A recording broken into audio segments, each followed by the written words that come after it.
ఏపీలో పెట్టుబడులపై మంత్రి నారా లోకేష్ చేసిన ట్వీట్ ఆసక్తి రేపుతుంది. మరో భారీ కంపెనీ రాష్ట్రానికి రాబోతుందని సంకేతాలు ఇచ్చారు.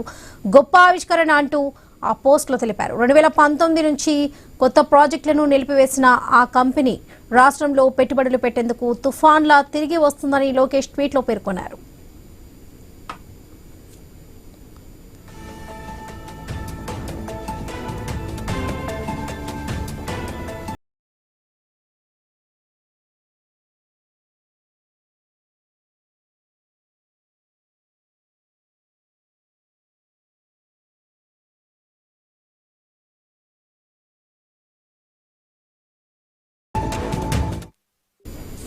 ఏపీలో పెట్టుబడులపై మంత్రి నారా లోకేష్ చేసిన ట్వీట్ ఆసక్తి రేపుతుంది.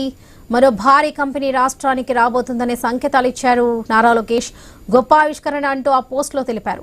2019 నుంచి కొత్త ప్రాజెక్టులను నిలిపివేసిన ఆ కంపెనీ రాష్ట్రంలో పెట్టుబడులు పెట్టేందుకు తుఫాన్లా తిరిగి వస్తుందని లోకేష్ ట్వీట్లో పేర్కొన్నారు.